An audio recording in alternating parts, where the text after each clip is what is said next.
Alright guys, Papa Pepper back once again in the Abundant Harvest Homestead. Today, I'm just chilling with my favorite volunteer this year. If you know anything about me and gardening, what I like is a good return on my investment. The lower the investment of time and effort with the plants and the greater the harvest, the better the plants. We've got a lot of mouths to feed with 6 little children here, and just love the opportunity and the will to survive, really, that so many plants have. Time and time again, I just see plants that, you can chop fig trees in pieces, drop the sticks in the soil, and you got new fig trees. You can do the same with goji berries back there and other things. Just so many times that these plants have such a will to survive. Now, last year, I was growing 3 pretty good super hots. I was growing some Carolina Reaper peppers, some ghost peppers, and some scorpion peppers. The scorpion peppers were the one that I did not get to harvest the seeds from. And the frost hit all of a sudden, and pretty much I wasn't going to save the seeds from them anymore. However, since those seeds fell to the ground, I now have this lush just pile of scorpion pepper plants. So scorpion peppers are called scorpion peppers because they'll have these little stingers on them. If you see that there at my fingertip, they've got that little point, that little stinger. Here's one down here. So because they've got, that's a pretty big one actually, but because they got that little stinger, they'll call them a scorpion pepper. And I have a number of plants here. This is actually 2 separate ones.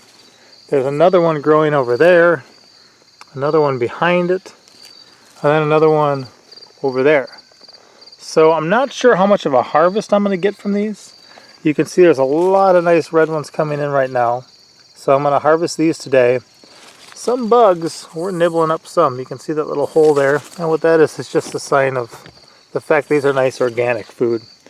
You can see a lot of flowers still coming in. Beautiful little flowers there. Yeah. And then a lot of little fruit. Now we may freeze or get a frost this coming weekend. If that happens, what I'm going to have is whatever peppers I harvest here, and that'll be my harvest for the year. But I put really no effort, no time, no energy into tending to these plants this year.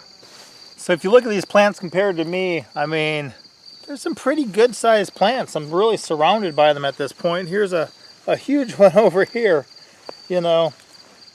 And the reason that I'm not going to get much of a harvest is the fact that I didn't plant them. I didn't start these as seedlings when it was still cold. I didn't move them out here when things began to warm up. It's just when things began to warm up, that's when the seeds from last year began to grow on their own. That's a blessing for me, and as I said in my full garden tour, that's something that I would not be able to do in my native homeland of Wisconsin. But here, a pepper seed, even a super hot pepper seed, can just sit there in the soil through the winter and come to life on its own in the spring and still have enough time to be able to actually produce a harvest, which to me is absolutely amazing. And actually, if you look at it here, you got 1, 2, 3, there's a little one down there, 4, 5, 6, 7, 8. So we actually had 8 different ones here. Like I said, just happy to even be able to preserve the seed, to have these come back on their own, and then to be able to enjoy them without really even planting them this year. So I'll be saving some seeds from this to actually intentionally grow some next year. And I try to put a good distance between my pepper plants just so that I don't get cross-pollination, that they stay true to kind. Even when you get seeds from some places or you get the actual pepper plants themselves, they may not always be exactly what they say they are because of cross-pollination and hybridization.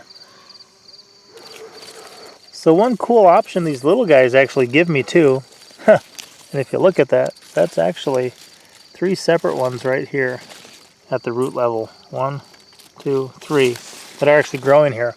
One option that I have is I could take some of these little ones and lift them and put them in a pot, and I could keep it as a house plant through the winter.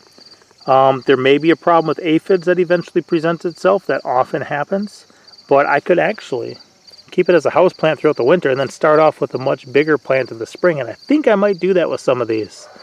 That one there looks like a pretty good candidate, and so do some of these here. So if you've seen some of my different videos about just touring the garden, about looking around, you know that a lot of times I have a hard time killing volunteers.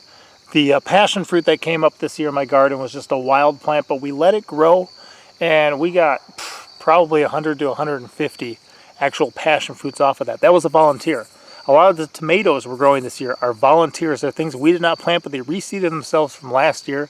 And when we're able to incorporate them into the pre-existing landscaping, and I don't really need that to grow some other crop, I absolutely love just letting it grow. Here, I was establishing a couple of fruit trees. I got an apricot and a plum. I had some Yasta berries in the middle, and I hadn't really planted anything else in this area this year because those Yasta berries were much bushier earlier in the year. So the fact that these kind of came up to replace the Yasta berries once they stopped producing really worked out very well here in my garden too. So some of you are probably wondering, what does a scorpion pepper taste like? Well, they taste a lot like a ghost or some of the other super hot peppers. What I'm going to do is I'm just going to give a little nibble here, and I know what it's going to smell like. I know I'm going to love that scent, and I know it's going to be some pretty killer heat. Not literally killer heat, but some pretty serious heat. So we'll give it a go. Oh yeah.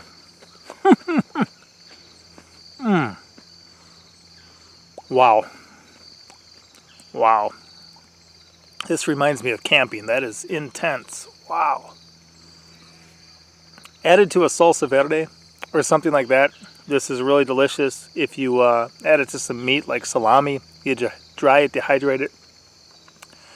Add like one per actual log of salami. It's not bad. Nibbling on it fresh like that, wow, is intense. It really is. So guys, probably my favorite volunteer of the year as far as garden plants. I'm going to call that passion fruit a wild edible. But as far as garden plants, this is my favorite volunteer this year. Happy that without actually saving the seeds myself, it took care of the preservation of itself. It's given me a harvest, and now I've got some to grow next year, even though I kind of lost my opportunity by not saving them last year. Alright guys, that's hot. I'm going to go find something else to do rather than sit here in my garden and burn. Papa out. Son, what are you doing? I caught a bee. You caught a bumblebee with your bare hands? Without it stinging you? Yes. How'd you do that? I grabbed its both wings. If you grab the other one, you'll get stung. Because they can get right on you and sting you. But if you grab both wings at the same time, they can't sting you. Mm-hmm. Where'd you learn that? From you when I was watching a video. So guys, this is one I learned when I was young, that if you grab both wings of a bumblebee at the same time, they can't sting you. This boy decided to go out and give it a try. Do not recommend that others try this, just letting you know it can be done. And our 5-year-old is apparently checking that out too. You're 5? No. You're 6? Okay, our 6-year-old. Yeah, I didn't think a 5-year-old could do that. Can you smell it? Yeah. Other ones had like honey on their side. Oh, they had the pollen on their things? Yeah. Yep, that's a distress signal that it's sending out, that scent, to let other bees know somebody's in trouble, they should come attack.